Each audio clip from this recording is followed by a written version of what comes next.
Hi guys, I've been tying flies today for the Colorado flood relief that we're doing at Tenkara USA, and wanted to show you guys a quick fly tying video that you can tie flies without any tools or any fly tying specific stuff. It's not how I normally tie. I do tie in hand, but I normally use a bobbin and a good pair of fly tying scissors, but you can do it with just some sewing thread, a feather that you find, and a pair of clippers works fine. So I've got some sewing thread here. This is just regular sewing thread I got at a craft store. I'm going to use a really bright color so that hopefully it'll make it a little bit easier to see. Now if I'm not going to use a bobbin, okay, I'll just pull off a length of about 18 inches. Cut that and just have the loose thread. I'm going to take my hook, okay, and I'm just going to wrap it, and I'll have to make about 3 wraps forward so it'll catch, and then I can start making wraps back. Make about 7 wraps, then another 7 wraps up towards the eye, and another 7 wraps back. Now the thing that's difficult about tying without a bobbin is that you don't have weight to hold the thread in place. So you have to be careful to tuck that in between your thumb and your index finger. Alright. Now I have a feather here that I've already prepared. I originally had fluff below it. It was all stroked up towards the top. What I did is stroke the feathers back. I preened them back, leaving this piece right here for me to tie it in. Now you can see that the feather's got a little bit of a curve to it. I'm going to have that curve facing me, rest it into my index finger and thumb. There I go. Okay. It's usually a 2-step process to get it in place. Now I'm going to make about 5 or 6 anchoring wraps on that. And again, you got to make sure that you keep your thread between the index finger and thumb when you're done. Now I'm going to wrap this. I'm going to jog it over the hook with the cup facing forward, and I'm going to use my index finger and thumb to help guide the hackle fibers to go the way that I want them to.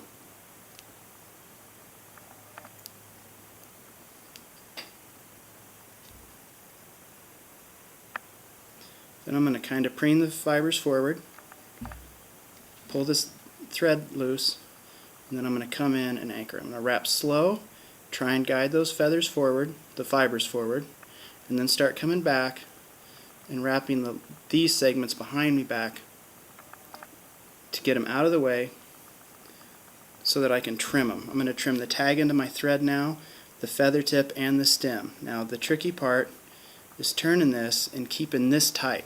You want to be careful when you trim this. You don't trim your long end, you just want to trim the tag end. So I've got the tag end of my thread, my feather tip, and the feather stem. They're all off in one fell swoop.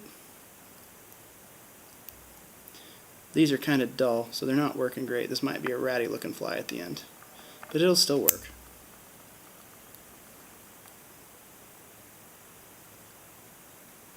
Okay, that's almost acceptable. Okay, so I got the loose fibers. Again, I'm going to twist the hook, making sure to keep tension on the thread. Probably going to have to stroke these fibers back a few times throughout the course of tying this fly.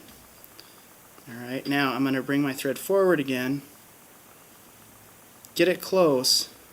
I'm actually going to change hands, preen those fibers forward one last time, and grab it, change hands that I'm wrapping with. I use my left hand now. Make sure that that thread is going to push those fibers forward so you get that nice sakasa shape. And then take my thread back, and then I'm going to switch back hands. Now the fibers are really facing forward right now. I don't like it to be that much, but they're that's exaggerated right now. They'll come back into a more normal shape here in a second. And I'm going to go up and down at least once, build up a body. Alright, now this is the part that's really hard for me without a bobbin. We need to throw a couple half hitches. I usually actually do 3 or 4 at the end of this fly to anchor the thread. Without the weight of the bobbin, this is tricky. I'm going to pull the thread up, invert the hook, okay, stick my middle finger right there, and I'm going to make a loop with the thread, take it over the hook point,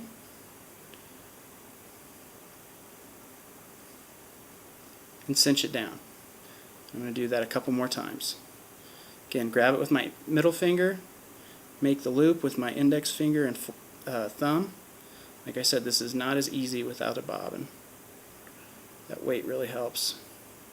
So now I've got 2 half hitches, and I'm going to throw a 3rd half hitch, and I like to make sure that that 3rd half hitch actually cinches down tight over thread. It's going to stay much tighter if it cinches down over thread than if it cinches down over the bare hook shank, that metal. It'll slide if it's just on the metal, which I got it to do that.